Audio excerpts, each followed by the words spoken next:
Bien, bien, bien. Bueno, vamos a iniciar el día de hoy una nueva serie de predicaciones.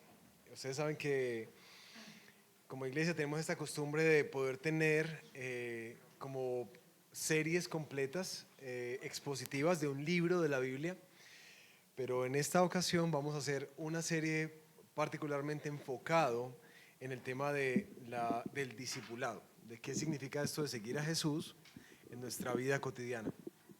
Pero antes de comenzar con la serie, pues bueno, quisiera darles como un poco de historia del por qué, porque esta serie es importante para nosotros.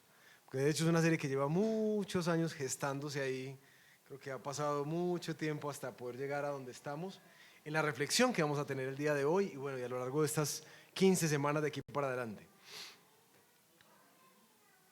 Ustedes se han dado cuenta que para uno encontrar el propósito de la vida, a veces uno da muchas vueltas, ¿cierto? Es como que mucho ensayo y error, exponerse a diferentes circunstancias, situaciones, conocimiento, y como que en medio de eso es que uno va teniendo cierta lucidez y a medida, pues uno espera que a medida que pasen los años, uno esté más ubicado en la vida,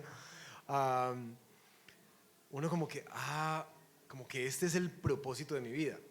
Sí, por eso es que pasaron estas circunstancias, por eso es que tuve estas experiencias, por eso es que tuve esta formación y como que uno va ubicándose un poco en, de esto se trata mi vida y para esto fue que fui creado, ¿sí? Eso pasa. Pero muchas veces uno da muchas vueltas. Como por ejemplo, yo para descubrir mi propósito estudié 5 años zootecnia, ¿cierto?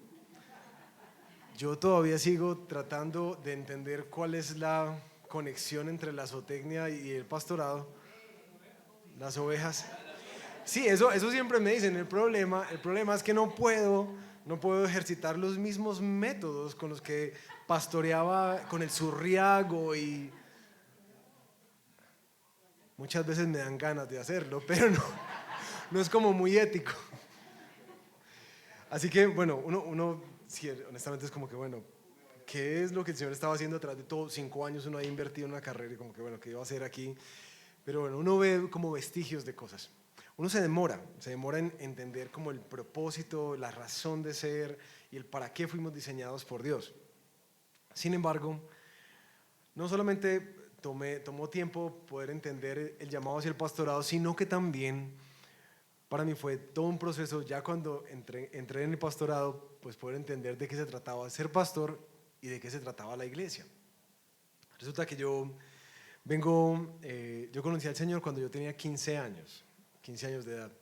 Y así que crecí en la iglesia, en el Redil del Poblado, haciendo muchas cosas, muchos programas, eventos, campamentos, retiro de sanidad, mejor dicho, hicimos muchísimas cosas. Cuando hace 8 años nos piden considerar la posibilidad de venir al Redil de Belén, a hacer un proceso de revitalización de la iglesia, pues cuando llegamos básicamente como con la bendición, ¿cierto? Hágale, estamos contigo. Y uno no tiene ni idea de qué va a hacer para adelante. Es decir, nosotros veníamos de pastorear jóvenes, pero de ahí a coger una iglesia que venía en una serie de dificultades por años, eso es otra cosa. Así que bueno, dijimos, bueno, ¿de qué se trata la iglesia? Pues la iglesia ¿qué hace? La iglesia tiene que tener un grupo de jóvenes. Y tiene que tener un grupo de mujeres y un grupo para hombres y un grupo para divorciados y un grupo y así sucesivamente, grupos en casa, grupos pequeños y empezamos a hacer muchas cosas, lo cual casi me cuesta el matrimonio, ¿cierto? Para ser muy honestos, si no es porque el Señor envía a alguien que me dice, ¿te vas a matar o qué? Y ahí como que decía, bueno, paramos. Pero por los años empezamos a hacer muchas cosas, porque cuando uno le dicen, una iglesia, ¿a qué se debe dedicar? Vamos a hacer una lluvia de ideas aquí. ¿Cuál es el propósito de una iglesia? A ver, acompañarnos unos a otros, enseñar, capacitar. ¿Qué función tiene la iglesia en el mundo? Evangelizar, hacer misiones, restauración, evangelismo, formar. Exacto. Cuando uno se pone a pensar, esta semana lo hacíamos en la comunidad misional, ¿de qué se trata una iglesia? Eso una lluvia de ideas enorme. Y decía, la verdad es que así fue nuestro camino dentro de la iglesia, haciendo muchas cosas, hasta que ¡pum! El evento que paró el mundo.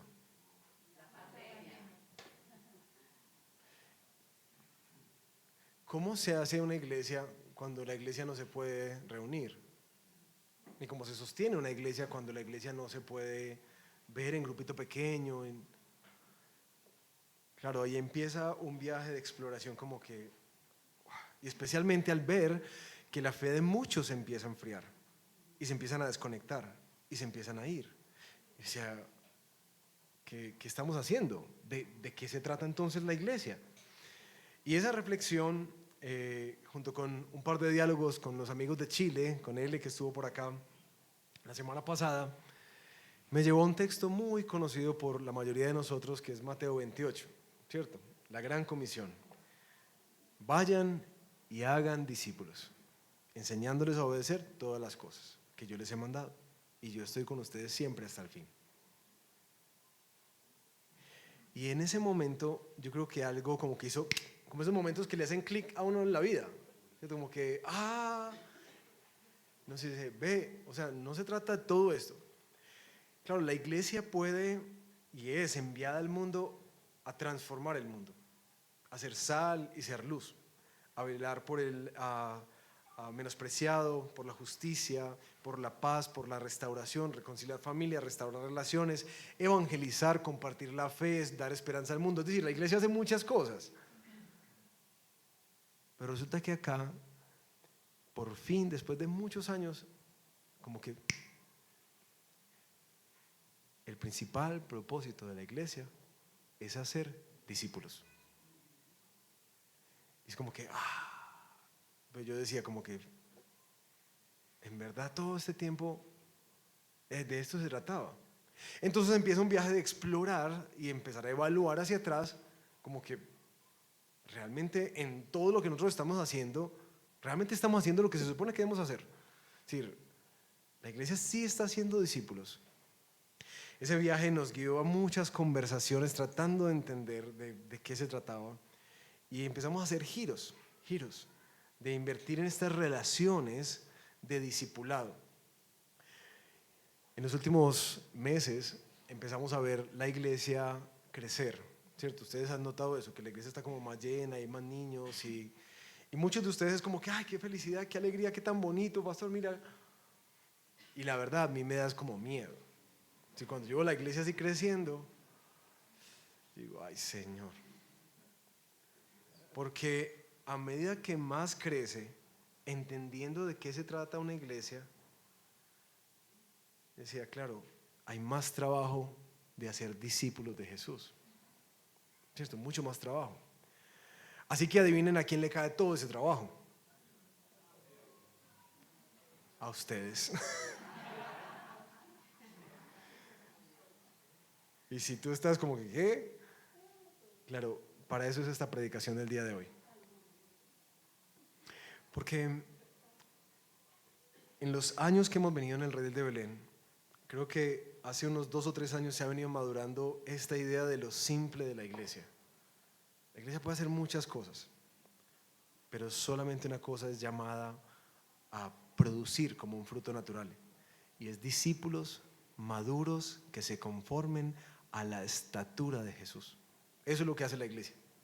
Entonces, si la iglesia reconcilia al mundo, sana un montón de personas, sana un montón de matrimonios, atiende un montón de comedores comunitarios y de niños en el África, pero no hace discípulos de Jesús, déjenme decirle que es hermoso el impacto, pero habremos fallado en el blanco.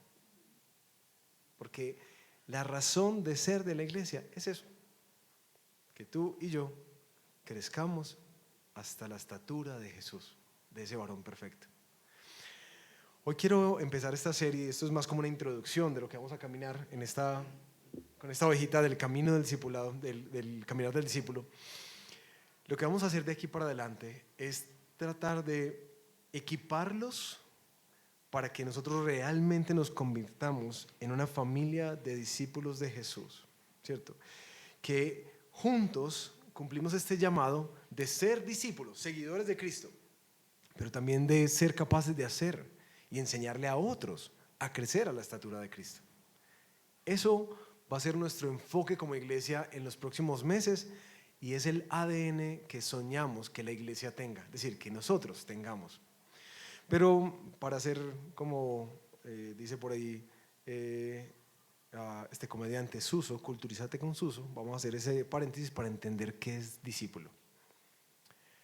Un discípulo es una persona que ha reconocido que su vida estaba lejos del Señor y que por ende, ¿cierto?, tenía que reconciliarse con Dios a través de Jesús.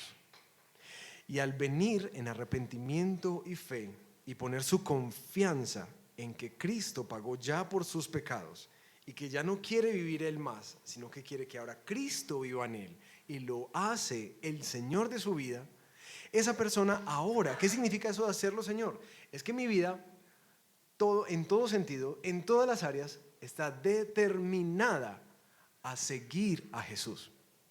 Entonces, un discípulo no solo es un aprendiz de conocimiento, ¿cierto? De todo lo que enseña Jesús, sino que un discípulo es una persona que aprende a Jesús.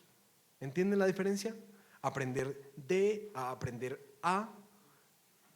Un discípulo es una persona que al seguir a Jesús, ese conocimiento transforma.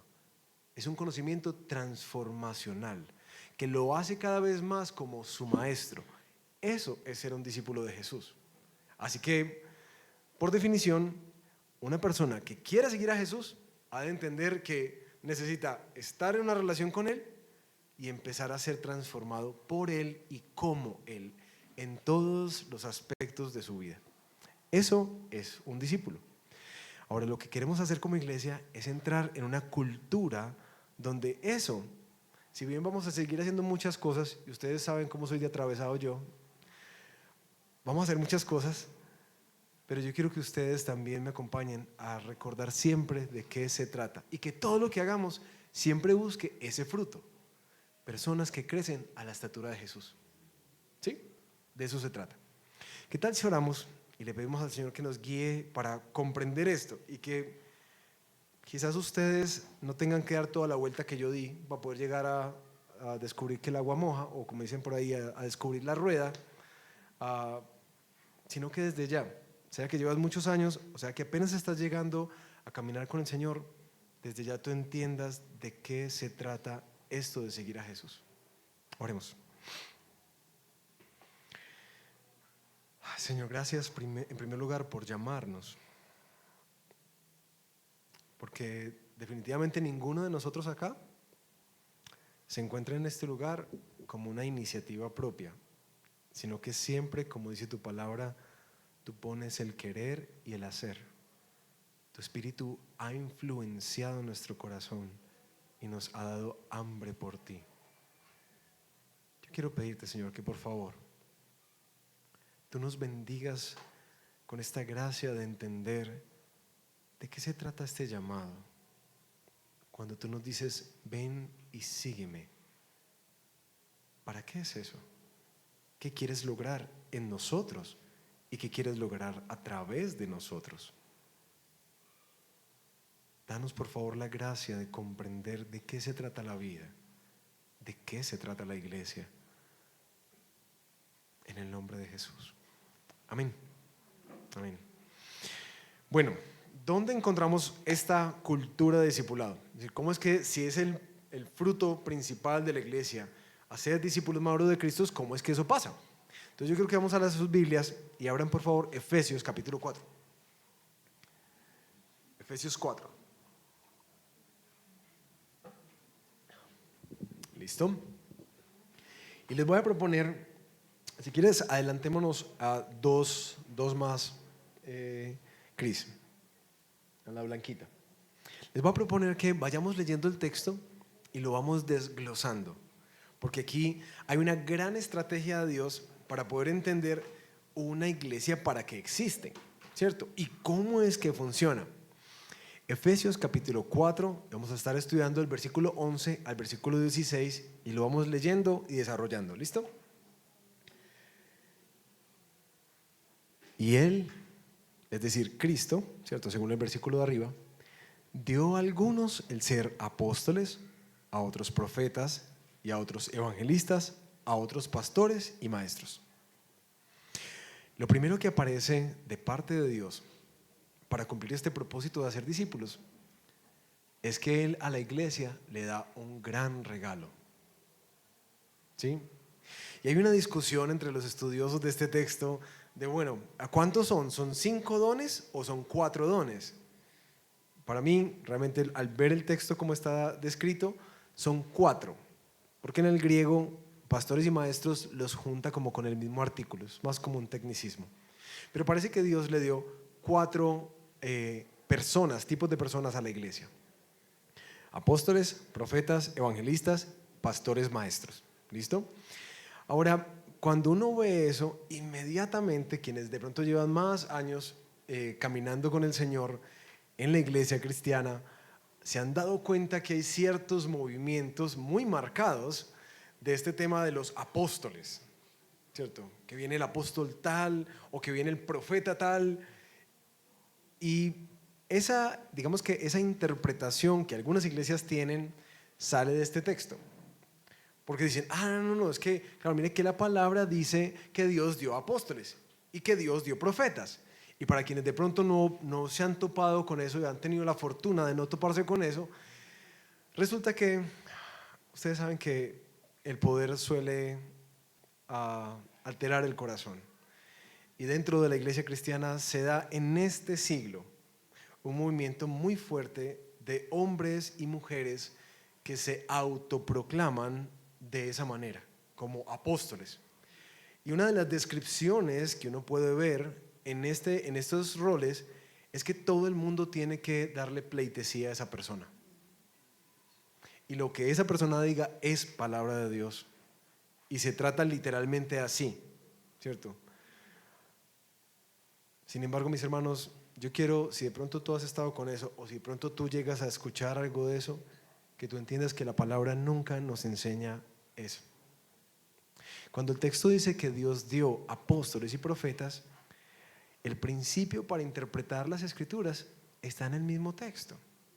Y te vas a Efesios capítulo 2 versículo 20 y te das cuenta que Pablo está hablando de los apóstoles y los profetas que están, así pues, ustedes ya no son extraños ni extranjeros, sino que son conciudadanos de los santos y son de la familia de Dios.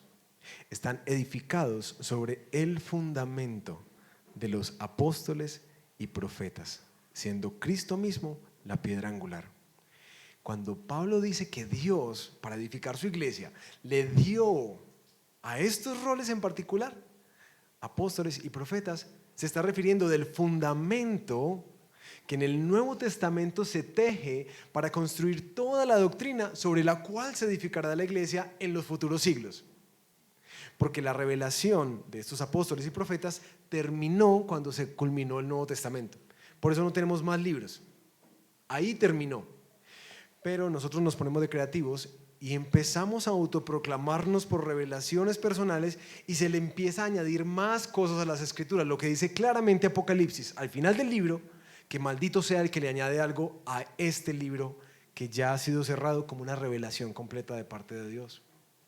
Por eso nosotros no creemos que hoy en día haya apóstoles o haya profetas. ¿Sí? Ok. De hecho, cuando vemos en las escrituras, ¿qué se requería para que alguien fuera nombrado un apóstol? Por ejemplo, cuando Judas muere, recuerdan que lo reemplazan por Matías. ¿Cuál es el requisito? Que sea un testigo ocular de la resurrección de Cristo. Y Pablo mismo, como él ve a Cristo resucitado, se declara el último de los apóstoles. Y ahí termina el apostolado. Por eso cualquier persona que se autoproclama un apóstol realmente está cometiendo una herejía, porque no es algo bíblico. Ahora, el apostolado es una función, literalmente en español es mensajero. Y en ese sentido, claro, hay muchos que enviamos, como los misioneros y los plantadores de iglesia, los enviamos. Son mensajeros, pero no para tomarse esa atribución, que de hecho en toda la historia de la iglesia nadie se ha puesto ese título, solamente en esta modernidad. ¿Sí? Así que nos deja con los otros dos roles: evangelistas, pastores, maestros. ¿De qué se trata ese regalo de Dios? Si te das cuenta, todo ese conjunto es la base y fundamento de la doctrina que enseña la iglesia y aquellos que la proclaman en el evangelismo y la afirman a través del pastorado. Son los maestros que Dios le dio a la iglesia para edificarlos. ¿Vale? Entonces, ¿cómo es que Dios está pensando hacer discípulos? Lo primero que Él hace es darle un regalo especial, que no es para exaltarse, cumple una función, no es diferencial, simplemente tiene otro don distinto, particularmente ser maestros. Pero ¿para qué son los maestros? Vamos al versículo 12. ¿Qué función tienen los maestros?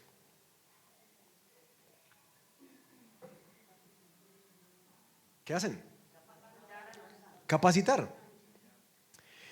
Es decir, estos hombres que el Señor ha puesto con esta gracia especial para enseñar la palabra del Señor en el evangelismo, en la iglesia, en el entrenamiento de los santos, es para eso, para capacitar. El término en griego es un término muy bonito, porque se utiliza para cuando tú quieres amoblar una casa completamente.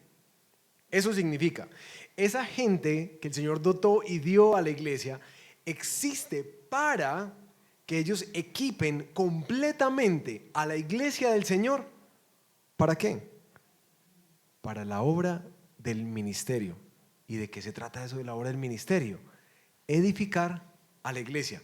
Y Pablo pone esta idea de que la iglesia es como un edificio que tiene un fundamento doctrinal, que nadie lo cambia. Aquí está, ya se cerró. Y sobre este fundamento la iglesia se edifica.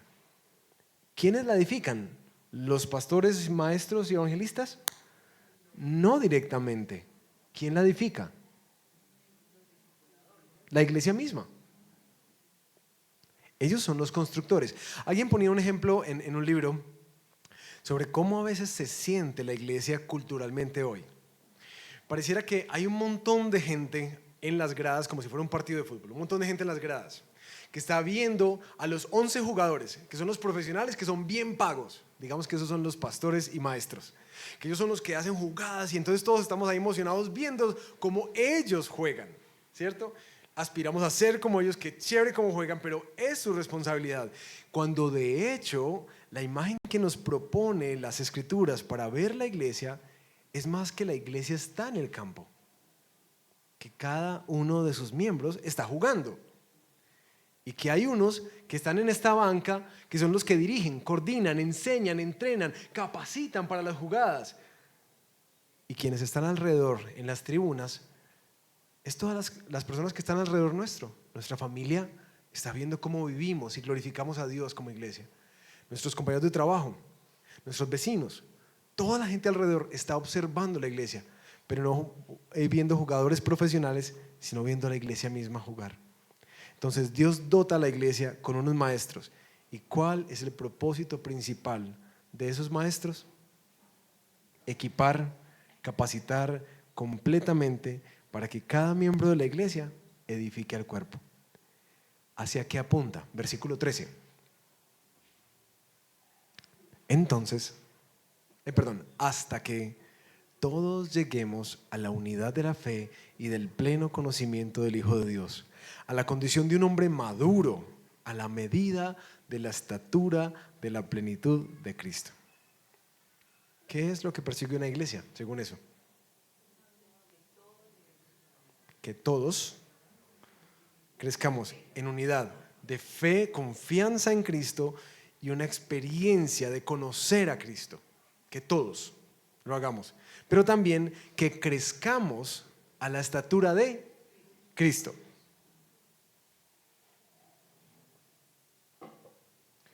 Quiero que noten esto. Esta estructura tiene este fin en particular: que la iglesia tenga una unidad de fe y de conocimiento real de Jesús, y que también crezca a la estatura de Jesús. Yo sé que cuando uno le ponen a Jesús como el modelo a seguir, yo siempre he escuchado esta expresión: no, pero es que eso era Jesús, no, pero es que eso era Jesús. Hay una clave en este texto muy bonita, y es hasta qué. Porque ese hasta qué es una expresión de continuidad, algo que va a continuar hasta que llegue eso. Pero la Biblia nos dice que en esta vida todos vamos a seguir luchando con el pecado y con nuestra imperfección hasta que Cristo venga. Así que este ejercicio es un ejercicio continuo, pero que el hecho de que no lo alcancemos no quiere decir que no lo vamos a perseguir. Porque yo creo que eso a veces nos pasa, como que no, pero es que Él se sabía perdonar, uno guarda mucha amargura en el corazón. O sea, y parece como que uno se justifica en las cosas que sabes que el Señor te está pidiendo, pero no, es que es muy difícil. Y no, aquí nos pone una meta y nos dice que el discípulo de Cristo es alguien que intencionalmente tiene una relación con Cristo y lo conoce y constantemente está creciendo y creciendo y creciendo hasta la estatura de ese varón perfecto. Ahora, uno podría pensar que, bueno, si el discipulado es eso, entonces voy a enfocarme en tratar de mejorar mi vida. Sin embargo, vamos a ver cómo es que pasa ese proceso. Algo que el texto nos muestra es que no es que en la iglesia van a salir algunas estrellitas que se ven muy bonitos como para admirar, sino que miren la expresión, hasta que todos. ¿Qué implica eso? ¿Qué significa todos? Es todos. Mis hermanos, cuando tú vienes a la iglesia, tú tienes que entender muy claramente dos cosas. La primera es que, aunque creo que la mayoría de nosotros venimos a la iglesia por algún tipo de búsqueda espiritual, de resolver alguna necesidad, de alcanzar algún milagro, de que nos ayuden a sanar algo de nuestra vida, que restauren nuestra relación matrimonial, que nos ayuden con nuestros hijos, porque es cierto, la mayoría de nosotros venimos a la iglesia por algo así. Yo no creo que una gran mayoría de nosotros haya venido como que listo, yo quiero aquí venir a la iglesia porque yo quiero ser más como Jesús. ¿Cierto que esa no es la agenda que uno tiene? Uno está buscando ayuda de Dios. Y por la gracia del Señor, Él nos ayuda y nos escucha y nos da paz y sana nuestro corazón, nuestro pasado, nuestras relaciones. Él hace muchas cosas hermosas cuando te decides seguirlo a Él. Pero mis queridos, ese no es el objetivo principal de Cristo contigo. Él no quiere que tú estés bien, no es el centro. Por supuesto, Él te ama profundamente y quiere lo mejor para tu vida. Pero ¿sabes qué es lo mejor? Transformarte para que cada vez más en acciones, pensamientos, motivaciones, deseos, tú seas más como Jesús. Y la verdad, ¿a quién más quisieras imitar? ¿A quién más quisieras imitar? Así que lo primero que este texto nos deja claro es, cuando tú te estés acercando a la iglesia del Señor, tienes que tener muy claro que el objetivo principal que Dios tiene contigo es ayudarte a que cada día más ese que ves en el espejo se parezca más a Jesús, en todo sentido. Así que nos pone una agenda, pero también al decirnos todos, hasta que todos lleguemos, tienes que entender que cuando tú cruzas esa puerta y haces parte de la iglesia de Cristo, Él te tiene agenda y Él tiene un propósito contigo. Porque en últimas crecemos todos, no porque todos escuchamos una enseñanza, sino porque todos nos ayudamos a crecer mutuamente a la estatura de Jesús. Y ya lo vamos a ver en los siguientes versículos. ¿Cuál es el resultado? Versículo 14. Entonces, tenemos estos entrenadores que equipan la iglesia para ayudarse a edificar unos a otros hasta que lleguen a la unidad de la fe y del conocimiento del Hijo de Dios, a la estatura de ese varón perfecto. Entonces, cuando la iglesia vive de esa manera, ¿qué es lo que pasa? Ya no seremos niños, sacudidos por las olas y llevados de aquí, por allá, por todo viento de doctrina, por la astucia de los hombres, por las artimañas engañosas del error. Cuando Pablo empieza a narrar esto, él está como jalando las orejas en algo, ¿cierto? ¿Qué es lo que está denunciando que suele pasar en la iglesia del Señor? ¿Qué? inmadurez. Que uno puede estar en la iglesia muchos años consumiendo iglesia, consumiendo predicaciones y estar en el mismo lugar. O peor aún, estar siendo zarandeados de aquí para allá, de aquí para allá. Que cada situación, cada nueva corriente, cada pensamiento empieza a tambalear mi vida porque no tengo una solidez en la palabra del Señor. Mis queridos, yo creo que muchos de nosotros hemos evidenciado eso y hemos sufrido eso. Que cualquier cosita nos descuadra. ¿Cierto? Cualquier cosita nos descuadra. Y de hecho, la más común, que yo siento que es una de las más difíciles y las más constantes entre nosotros, es cuando Dios quizás no responde una oración, o Dios hace algo o permite algo que nosotros no teníamos dentro del plan. Aún cosas pequeñitas. Y empieza uno a refunfuñar, no, es que Dios no hizo eso, ay, pero no sé qué. Y empieza a alejarse, y alejarse, y alejarse. Porque en últimas, en la mente y en el corazón estaba esta idea de que el objetivo principal de Dios era hacerme feliz. ¿Dónde sacaste eso?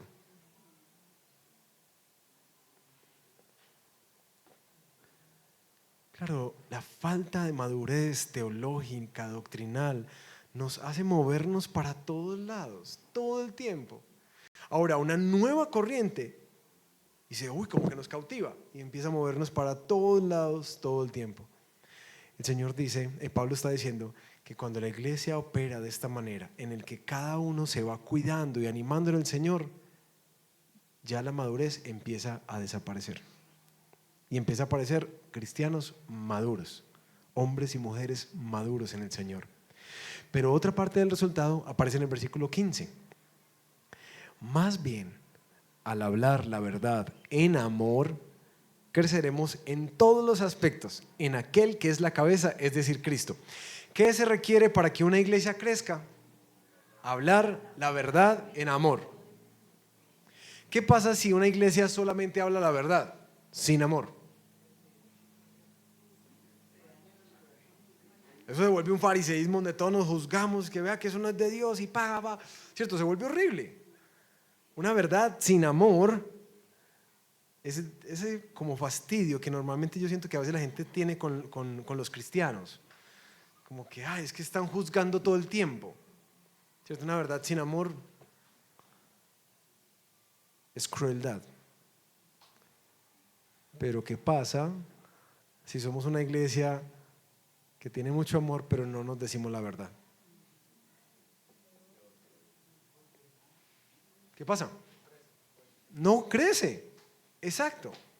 ¿Qué pasa si aquí todos nos abrazamos y nos damos besitos? Ay, qué lindo, tan bonito tú, y salimos y hacemos un montón de cosas juntos y vemos que el otro está muy mal, y vemos que el otro está luchando con ciertas cosas, o vemos que están tratándose ahí entre esposos, y decía, no, eso no es, pero no nos decimos nada. Porque somos hermanos y nos amamos, y hay gracia. ¿Qué es lo que pasa? No solamente no crecemos, sino que dejamos crecer el pecado. Hablando la verdad en amor, creceremos hasta ser en todos los aspectos. ¿Qué quiere decir eso? Que cuando tú vienes a seguir a Cristo, hay varios aspectos de tu vida que van a ser tocados. Que de hecho, el caminar del discípulo no es solo aprender a orar, leer la Biblia y venir a una iglesia. Eso es un primer buen paso. Eso es un buen primer paso. Pero tiene mucho más. Porque si estamos hablando de que Dios quiere contigo que te parezcas más a su Hijo Jesús, déjame decirte que ese sombrero es muy grande, pero es demasiado hermoso. Ustedes han visto por ahí la serie de Chosen, ¿no? Algunos, que dramatiza algo de la vida de Jesús. Y uno crece como en una admiración por Él. Cada vez que lo vemos en las Escrituras, uno dice, ¡ay, qué belleza ser como Cristo! Así que hay mucho que crecer. ¿Y cómo es que nos ayudamos? Mis hermanos, muy simple, hablándonos la verdad en amor. Cuando tú callas, algo que ves en otro, que no se conforma a la plena estatura de Cristo. Tú, de hecho, si no construyes, destruyes. Eso es lo que pasa.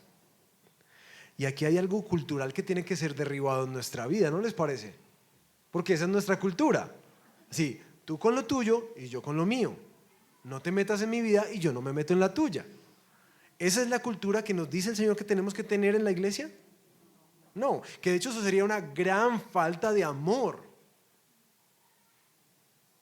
Yo aprecio mucho quienes han tenido la osadía de regañarme a mí o de llamarme al orden. Y lo he apreciado muchísimo. Porque claro, regañar al pastor es como maduro, ¿no? A veces. Pero varios han crecido en esa libertad y me llaman al orden. Y me ayudan a crecer en cosas que a veces yo no veo en mí mismo. La que más hace eso, ese ministerio, es el de mi esposa, ¿cierto? Mucha de mi santificación el Señor la ha hecho a través de mi esposa. Así que denle gracias a ella por eso. Al finalizar, Pablo termina con una fotografía. Veamos el versículo 16.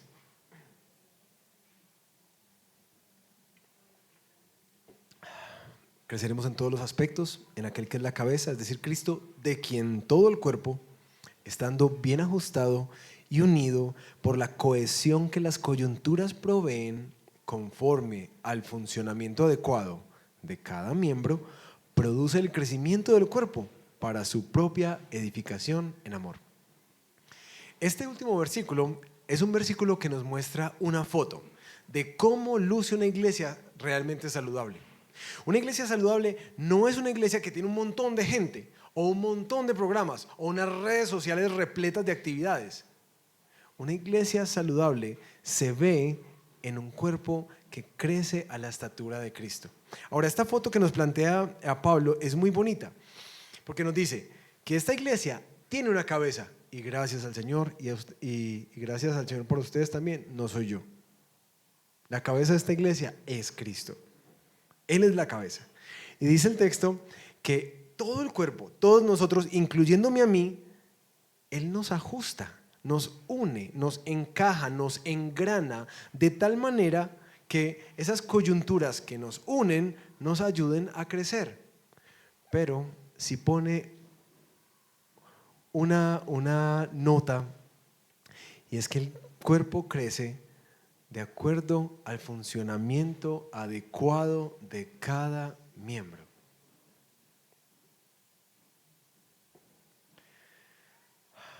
¿Qué es esto de cada miembro? El texto en Efesios capítulo 4, en la parte de arriba de nuestro texto, dice que el Espíritu Santo de Dios dotó a cada uno de sus hijos, a cada miembro de la iglesia de una manera única y especial. Es decir, a ti, aquí, ¿tú cómo estás? Tú tienes un don de Dios, algo que Él te dio a ti. Mi labor como pastor es poder entender cuál es ese don y ayudarte a desarrollarlo y equiparte y entrenarte para que salga. Esa es mi función como pastor, para que tú ahora puedas utilizar ese don y equipar y edificar el cuerpo de Cristo. Esa es la función. Ahora, ¿qué pasa cuando un miembro no cumple su función?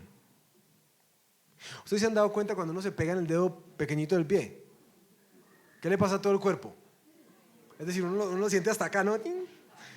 ¿Y qué le pasa a todo el cuerpo? Uno ya no puede caminar normal. ¿Listo? ¿O qué pasa cuando uno se le entume una pierna o un pie? Todo el cuerpo se altera. Mis queridos, yo quiero que ojalá hoy tengas esta convicción. Dios en verdad tiene un propósito contigo, en verdad. ¿Y sabes qué es lo más bonito? Que te dotó con algo. Él ya te dio algo. Y quizás a varios de ustedes les dio más que algo, les dio muchos dones. Y ha de ser nuestro deber no solamente darnos a la tarea de descubrirlos, ¿cierto? Como que de qué se tratan esos dones, sino también cómo articularlos para que funcionen y ayuden a crecer este cuerpo. Porque esta iglesia solo va a crecer en la medida en que cada uno de ustedes ejercite su don, entendiendo su llamado y su función acá. La iglesia yo no la puedo hacer crecer, por más bonito que hable o predique. La iglesia va a crecer cuando tú hagas tu función. Y si un miembro no la hace, pues de alguna manera afecta al cuerpo. Pero quiero finalizar recordándoles que hacer una función no es enlistarse en algún tipo de servicio dentro de la iglesia. Eso es muy bonito y aprecio mucho. Los muchachos están como desde las 7 de la mañana por acá montando todo. Es decir, todo esto 7 de la mañana mientras tú te estabas dando vuelta para otro lado, ya estaban los muchachos aquí volteando para poner todo esto. Entonces eso es un don que están poniendo en nuestro servicio. Pero cuando el texto particular nos está hablando de ejercer nuestra función, es este ministerio de hablarnos la verdad en amor mutuamente, de ayudarnos a crecer, de tal manera que todos crezcamos en nuestra fe, que cada relación que tienes crezca un poquitico más en tu fe, crezcas un poquitico más en tu conocimiento de Cristo y crezcas un poquitico más en el carácter de Cristo. Eso es lo que debemos hacer como miembros, unos a otros. No es hacer cosas, sino hacer discípulos. ¿Sí? De eso se trata. Cuando piensen en el servicio, hay muchas cosas logísticas que hay que hacer, pero el centro del quehacer de la iglesia es eso, una cultura de discipulado. Por eso, mis hermanos, esta serie de predicaciones, yo quisiera que especialmente estuvieras muy atento en estas 15 semanas que vamos a ir de aquí para adelante. Que ores, porque es nuestro deseo, mi deseo en particular, hacer de esta serie de predicaciones un material que podamos replicar a otras iglesias, para entender cómo, qué es eso de crecer en todos los aspectos. Y el material que he estado escribiendo es eso, qué es eso de todos los aspectos, para que seamos realmente maduros en el Señor, discípulos que tienen una relación profunda con Cristo, pero también que están creciendo a su imagen y uniéndose a su misión. De eso se trata el ser un discípulo de Jesús. Y les pido que oren para que, como lo hemos puesto ahí en la última slide, que seamos una gran familia de discípulos de Jesús que viven juntos el llamado de ser y hacer discípulos en las cosas cotidianas de la vida. Esta serie es para eso, para desafiarte a que crezcas, porque de eso se trata, cruzar esa puerta. De eso se trata, rendirse a Jesús. Pero también que entiendas tu papel para ayudar a otros a hacer lo mismo, porque Dios quiere ambas cosas en ti. Te quiere transformar y te quiere usar como un elemento de transformación en la vida de otros. Yo no sé ustedes, pero para mí es de las cosas que más gozo me ha dado en la vida, poder compartir del Señor a otros y ver la vida de Jesús llegando a otros lugares y a otras personas. Eso no tiene precio. Para terminar, yo quisiera que oráramos como con estos dos desafíos que nos deja el texto, haciéndonos como un autoexamen. La primera pregunta es si tú sientes que eres un discípulo de Jesús. Y quiero darte un momentico para que lo reflexiones. Porque puede ser que has estado en la iglesia y la iglesia hace cosas muy lindas y aquí están café y pan y toda la cosa, entonces más llamativo todavía. Pero tú crees que tu búsqueda y tu caminar es el caminar de un discípulo. ¿Tú has tomado esa decisión en tu vida?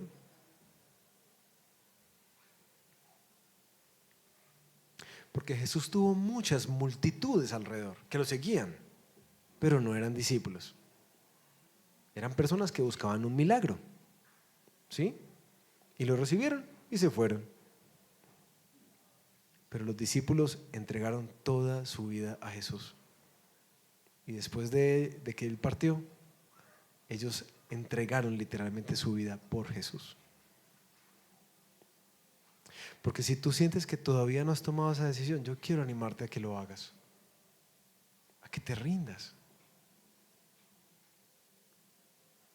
No solamente por la salvación, sino, mis hermanos, ¿qué más quisiéramos ser en la vida? ¿A quién más nos quisiéramos parecer? ¿Por quién más quisiéramos entregar la vida que valiera la pena, sino por Jesús? Así que toma esa decisión y deja de estar dando vueltas y hazlo el Señor de tu vida. Pero también quiero que aquellos que llevamos años quizás caminando como discípulos de Jesús, también nos hiciéramos esa pregunta. ¿He estado creciendo en los últimos años? Porque todo el texto habla de crecer, crecer, madurar, edificarse. Y es una buena pregunta. ¿Has estado creciendo? ¿O estás en el mismo lugar con las mismas luchas de hace un año, hace 2, hace 5, hace 10? ¿Estás en el mismo lugar? Porque este sería un buen momento para decirle: Señor, yo no quiero quedarme ahí. Estoy estancada en mi vida espiritual. Y claro, y todo el reguero que hay alrededor también es consecuencia de eso. Y quisiera animarte a eso, a que tomes la decisión, no solamente de orar, sino de acercarte a un creyente maduro y decirle: mira, ayúdame, por favor, ayúdame, porque me siento patinando en mi fe por años y nada cambia, sigo con las mismas cosas. Porque no tienes que hacerlo solo. Dios no lo diseñó para que lo hicieras solo, sino que lo hicieras junto a otro, en una cultura de discipulado.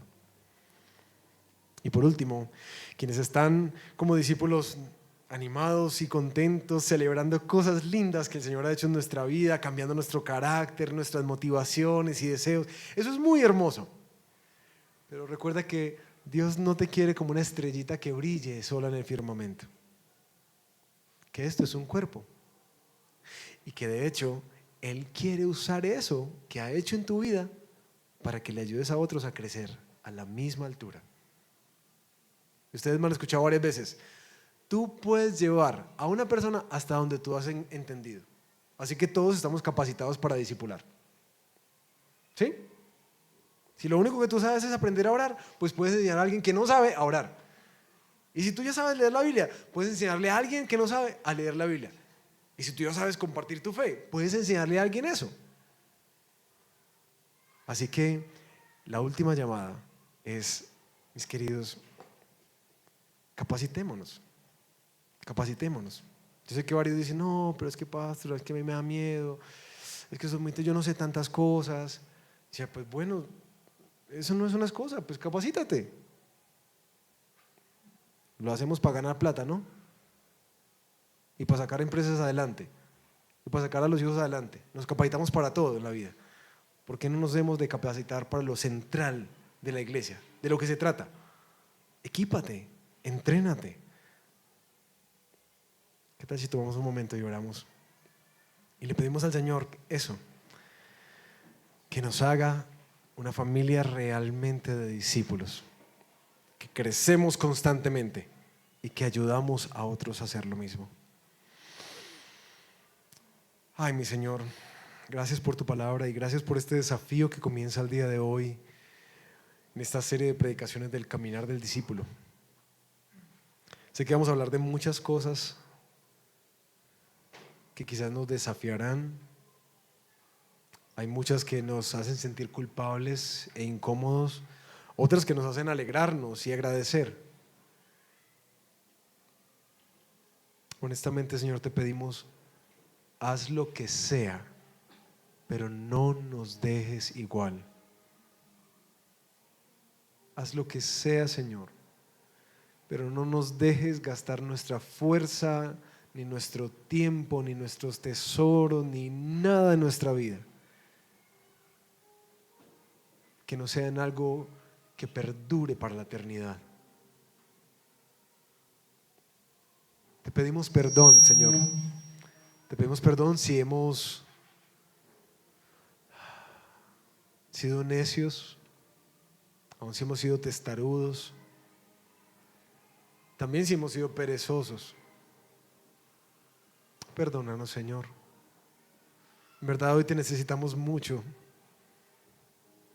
y necesitamos otra vez ponerte en el primer lugar.